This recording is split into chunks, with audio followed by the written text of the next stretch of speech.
Isinulat ni Hirokazu Koreeda ang Nobody Knows ayon sa isang totoong balitang nabasa niya sa dyaryo.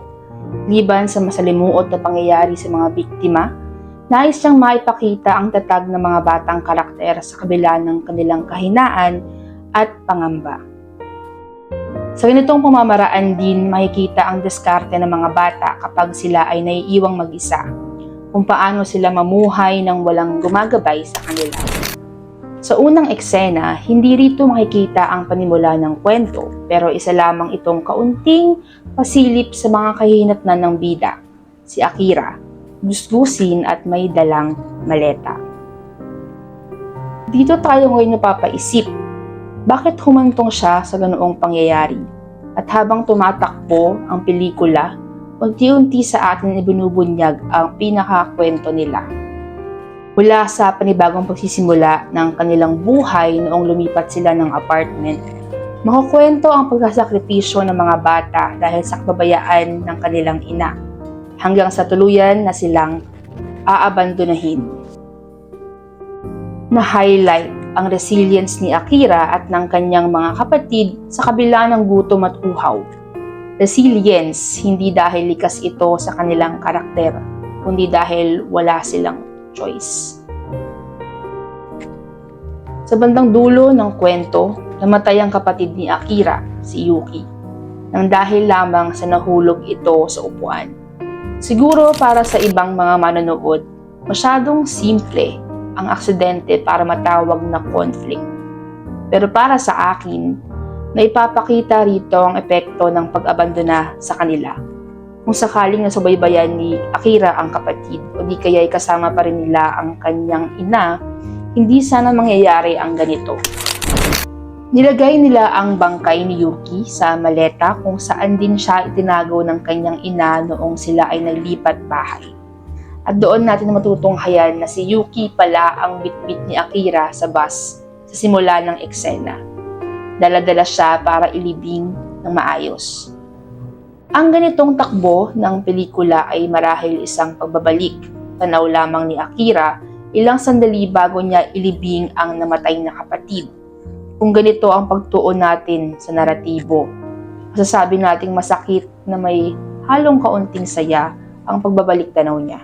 Rumpay ngang naipakita ni Koreeda ang complexity ng isang batang karakter na lumaki sa isang dysfunctional na pamilya.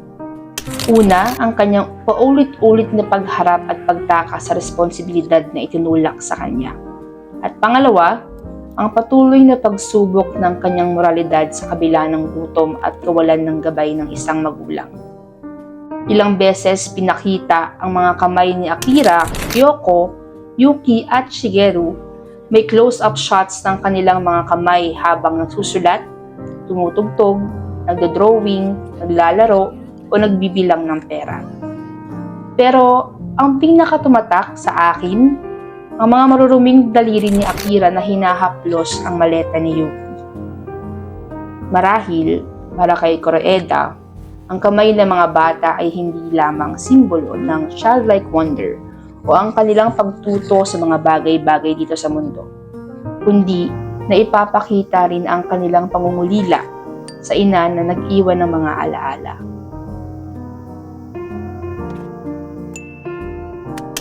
Ang paghawak ng 4 na bata sa mga bagay-bagay ay nangangahulugan sa hindi nila pagbitaw, sa paniniwalang babalikan pa sila.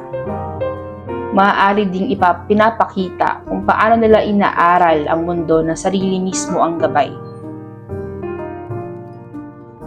Sa mga close-up shots, mas focus ang mga gamit kaysa sa kamay na humahawak nito.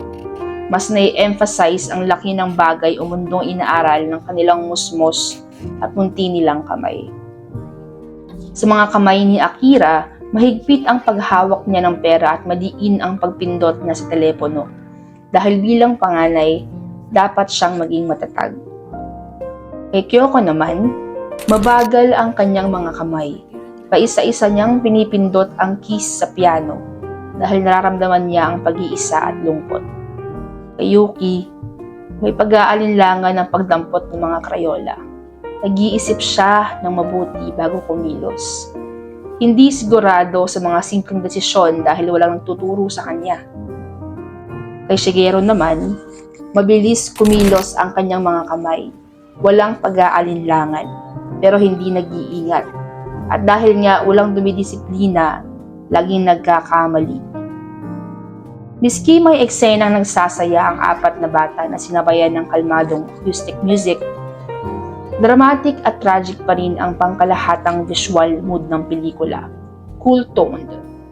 Walang sense of warmth, kumbaga.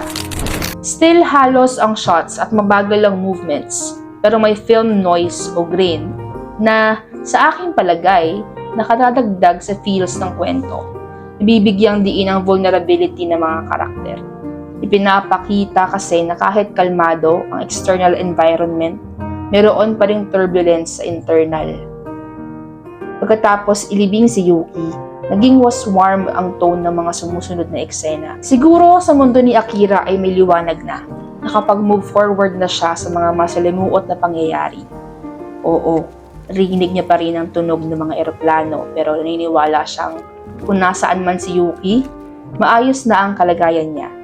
Wala nang binibit-bit na bagahe si Akira. Kilala si Koreeda sa pagtatampok ng mga istoryang pampamilya na may iba't ibang dynamics, dulot ng social at economic pressures. Sa kanyang estilo, mas binibigyan niya ng pansin ang mga internal na conflict ng kanyang mga karakter imbis na external. Mas importante ang emosyon nila kaysa naratibo. Nabigyan ba ng justice ni Koreeda ang ending ng pelikula? Siguro ay malungkot ang kabuuan ng kwento pero hindi laging madilim ang mundo dahil mararamdaman din nila Akira ang sikat ng araw kinalaunan. Kung hindi man, edi baka pinipili nilang maging masaya gaano man kalupit ang buhay. Who knows except these children? I guess nobody knows.